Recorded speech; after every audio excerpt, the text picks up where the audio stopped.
Leadership Trend TV channel on the lead, celebrating 27 years of uninterrupted democracy, stroke national award by Governance Today magazine was held in Merit House, Maitama, Abuja recently. Nebe Alexander reporting. Watch is not what it used to be, and it's quite unfortunate. By now, we shall be looking at Newswatch as an institution that is training others today to work in the field of journalism. But that leads to something else, because one of the things that we must do is not what we know, is those we pass what we know to, leaving a good example for others to follow. It was in Newsworld the idea of governance today started. Actually started 2010. What is the essence of governance today? We discover in the news. We always talk about the hard news. We call government official thieves, wicked, uncaring. But among them, there are those that are still doing little things to better off the society. Yes, let me give you a typical example. I'm not a politician, and I'm not holding brief for anybody. But just take example for what Wike is doing in FCT, the way he's changing the infrastructure in FCT. If all ministers in Nigeria can replicate that, what do you think Nigeria will be today? Guest award recipient, members of the press, ladies and gentlemen, I warmly welcome you to this special occasion organized by Governance Today magazine and online news.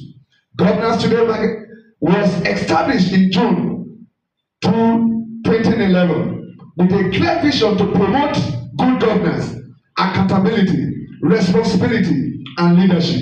Drawing from my professional experience spanning for over 18 years covering the National Assembly and inspired by enduring journalistic ideas and exemplified by the late Dele Giwa, Newswatch magazine founder, we have remained committed to celebrating excellence and advocating for a better Nigeria.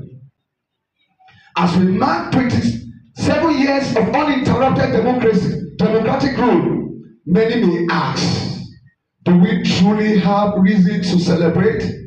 Silk and Leonard Friend, I, I, I guess you're either my senior or mate. I was called 1985, but you're Leonard Silk, and so I respect that.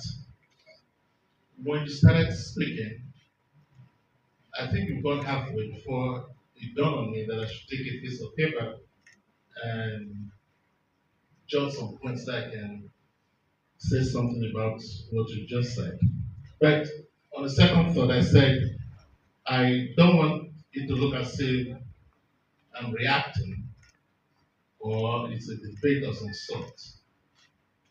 So I share that idea and I'll just say a very few things. Well, a lot of people spoke about going to Singapore and the rest. I lived in New York for 18 plus years. I lived there. I paid taxes there. I picked up my garbage. In fact, my first job, I married there, everything, my first house, everything. I became a man in New York City. So I have an idea of what it is to live or how other people live outside Nigeria. I didn't read it in the book, I lived it. I had children who went to school from kindergarten. I have a wife who gave birth in a hospital.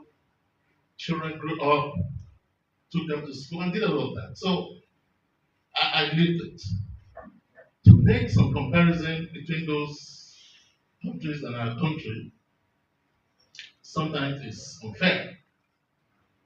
I say this because whatever we do in this country, there's what I always call the X factor. It doesn't matter what it is. And I'm sure the learners say also know what I'm talking about. Because in our legal profession as well, we have a lot to do there. If I have to compare the judiciary here in Nigeria to that of the US that I am familiar with, is nothing to even write home about. When we went about the electoral laws to amend, to take out some of these things, I also said in some of our closed sections that we must always remember the X factor, because you hand over this law to Nigerians to what was the name? Yes, to implement, and then they begin to do something that the law never envisaged. If you correct it, they will come with another thing. Our problem is the matter of we still have not been able to strengthen our institutions to such an extent that when we see a policeman, we should have certain respect, because if he says stop, you must stop. If you do something and they arrest you, there should be no one from anywhere to say release him. If you are not aware, in Edo State, I knew some of these things where some people were arrested with guns or attempted robbery and those sort of things. And then somebody makes a phone call from above, not even above, because the DPO there belongs to a certain class. I said, just make a phone call and say, release them, release them. It goes on and on and on. So there's this X factor that we must never ever forget in everything that we do. We must strengthen our institutions. We must strengthen them. If we're able to strengthen our institutions, half of our problem will solve.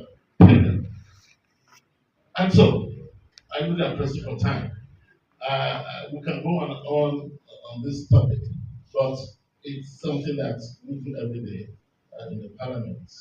I just pray to God Almighty that the young ones, especially the young ones, Lensin spoke about speaking to the young ones. May I also speak to the young ones? Because I always advocated, and I continue to advocate, that we must go back to primary school and begin to teach our young ones about civic duties.